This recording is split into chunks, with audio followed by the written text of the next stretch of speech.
Engineering is one of the UK's greatest strengths, powering industries from aerospace and automotive to clean energy, infrastructure, and elite sport. It contributes over billions of pounds to the UK economy and employs millions. Yet it remains undervalued in national culture and education. One of the most exciting frontiers in engineering today is additive manufacturing, a technology that's reshaping how we design, build, and innovate. In today's program, Executive TV speaks to a company specialising in additive manufacturing, explores some barriers to its adoption, and what the future holds for the industry.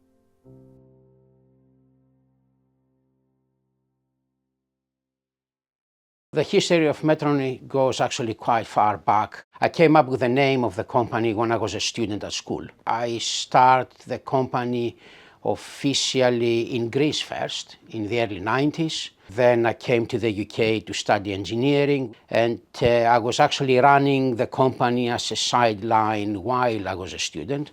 And I was doing primarily composites, carbon fiber. Cycling was the main market. When I graduated, there was a period of time that I worked for another company. But then in the early 2000s, an opportunity came with regards to supplying bike frames to British national team. And actually we still supply engineering components to British cycling today. In the cycling industry we have a very long background. So I started in 1992 with the first bikes that I had racing in 92 in the Olympics.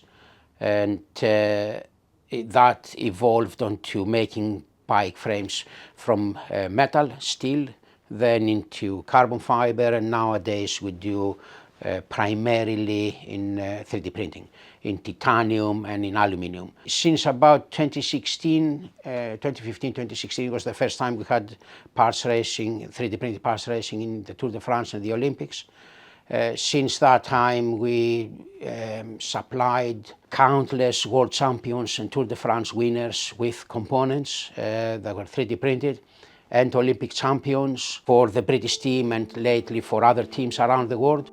Additive manufacturing has multiple benefits. For example, it is ideal for low-volume, high-complexity parts and eliminates the costly need for molds. It also allows for faster prototyping, reducing development time, and greater design freedom. Today, for the time being, the cost of an additive part is higher, not always, but in general is higher than a mass-produced part. But we did several projects in the past that they were like a small number of parts to be made, maybe 5 or 10 or 20 parts. And the original part was designed and manufactured in carbon fiber. But in carbon fiber you have to do the design, so in effect you have to do the design anyway. But when you have to do the carbon fiber part, you have to also design and manufacture a mold, and you also have to cut the material and put it in and so on. With additive manufacturing, you have to do the design stage, so this is about the same, but then you don't have to make a mold. You don't have to design a mold, you don't have to manufacture a mold, and you're also cutting down the amount of work that you have to do with the overall cutting the carbon fiber plies and so on. If you have to make thousands, today carbon fiber will probably be better for high-end products. If you have to make 5, 10, 20 components, maybe 100 components, additive manufacturing will have definitely a chance, especially if it is a more complex part. If you try to foresee the future, you may say that additive manufacturing is a technology that's up and coming. So I would strongly recommend for companies that they consider it to give it a go and find out if it works for them. It's not going to work for everybody. There will be products that they will simply not be appropriate. But giving it a go, to some extent, you prevent the company from going down and becoming obsolete because a new technology came up. Despite its massive benefits, Components made through 3D printing can be more expensive than traditional mass production. Design costs also remain significant, and the technology isn't suitable for all products. Cost of the machinery is by a long way the biggest factor, the biggest contributor on the final price of the component. To the extent that is usually anything between 50 and 80% of the price. Between 50 and 80% of the price of the component that you buy, if it is additive manufactured, is the amortization of the machine. And pretty much everything else put together is the rest. So the cost of the machinery, unless if it comes down sometime soon, I cannot see how the technology would be implemented more. They're also relatively slow, no matter what they're telling you, they are still relatively slow. If you compare how fast a CNC machine, the machines that you're putting a piece of material that goes through and it cuts, if you see how fast a machine like this goes comparing to an additive manufacturing machine, it's like orders of magnitude slower. That is why for the time being you are on niche products. And there are components, if there are complex components, it's better to do it on additive. If they're relatively simple components, you better stay away from it. So the main challenge is the cost of the machine and the pool of knowledge of the people they know and understand the technology. There are some other ones that have to do with the range of materials. It's relatively restricted, but to be fair, that is a bit of a minor problem. The main thing is price of machinery and pool of knowledge. The industry struggles with a shortage of skilled professionals in additive manufacturing, with most knowledge held by costly machine manufacturers. High equipment costs and slower production speeds compared to traditional CNC machining remain major barriers. The challenges for additive manufacturing, for the time being at least, is being a relatively new technology. The pool of knowledge, if I can say, is not that deep. Over here we have experience which is almost 10 years now, and the number of people around the world that they have more than 10 years experience is actually very small. So the pool of knowledge and who you can ask when you have a problem that you cannot solve, who you can ask for advice and guidance, is actually, the number of people for that is very low. Usually it goes back to the machine manufacturers, and of course they know they are relatively unique, so their prices are very high. The challenge on that one is primarily where are the people that they know the answers to the problems. Quite a few times we have to create our own answers, in effect, we're doing our own R&D, we're doing our own tests and developments and so on, and we try to understand really how the process works and how you can use it. Brexit has introduced complex customs procedures, VAT costs, and import duties that hinder trade with the EU.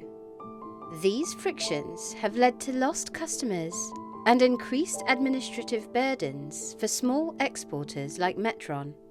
Brexit definitely made things harder, especially dealing with Europe. We know as a fact that we have customers that they consider ordering, or they may order and not come back because of the complexities that they have. You're sending a component. From business to business is not that bad because it's more organized, and also they don't have to pay the VAT and so on, but they may still have to pay import duties. To everyday customer is even worse, because everyday customer today is used to you buy something on the internet, arrives on your door next day or the day after. And we had cases that components are being stuck in customs and asking sometimes thousands of pounds of import duties. And the customers, they either have to negotiate hard with their local import duty officers and so on. There was a part that we sent to Spain, I seem to believe that it was something about £3,000 worth or thereabouts. And the import duties they were asking at that time was about 1,200 or 1,400 euros. At the end of the day, the customer managed to negotiate with the local customs officers, and they cut it down to 1,000 euros, which before that it will be zero. Of course, this customer never came back to us, which if I was in their shoes, I would be doing the same thing. So definitely is a burden, definitely it slows things down, and it definitely adds costs and discourages potential customers. Government support often favours large corporations, leaving SMEs overlooked. Proactive engagement with smaller engineering firms is essential to grow future leaders in innovation and engineering. The active support from the government regarding engineering, I haven't seen that the last few years. I'm not quite sure why that changed, but active support, very much like it was or still is for how to export, I think it needs to be something similar with engineering. For the reasons that engineering makes everything that we see and touch, in effect. So if we don't want to fall behind, if we don't want to only buy things from other people, it needs to be this active approach. It's not we are here, come and tell us. We're coming to you, like you are here today, and say, okay, what do you think we can do? Because all of us, we have to work for the everyday, to run the company, to make money, to pay the bills, pay the salaries and all that. So I think the government coming to the companies, not only the big ones, of course the big ones, they will dominate. You cannot go away from the fact that the likes of Rolls-Royce and Airbus and BAE Systems, they're producing a lot of the high tech in this country. But every company started small, and how can you take these small, hopeful companies to grow them to become the successes of tomorrow? I think this is where the active role of the government coming to the companies rather than the other way around, it can potentially work. Engineering enrolments are declining among UK students, with international talent filling the gap. So when you have a profession like engineering that requires clear thinking, and you make decisions, and the decisions, they have consequences, this is something that in general is being avoided today. That creates the skills gap. That creates the situation that when you have a hard project, things that don't go well and so on, people, they're giving up, they don't want to do it. And I can see that in the UK, the culture of everything is nice and easy and everything has to be fun, it definitely drives away people from the hard professions, engineering being one of them. So how can we fix this? That's the more than $1 million question. It's probably a few £billion question. I think we need to be truthful of this is something that it can be good. We know what they're calling the STEM fields, like the science, technology, engineering and maths. We know statistically that kids and students, they're following this path. In general, they're ending up earning higher income and having like if we can equate higher income with a better life, this is something which is true statistically. You know, you can see the numbers. But of course, we need to be truthful. You have, in order to do this, you have to be good in what you're doing. And to do that, I think it's a culture change. For the UK to remain globally competitive in engineering and innovation, it must place engineering at the centre of its long-term vision. That means investing not just in infrastructure and equipment, but in people, in knowledge, skills, and ambition.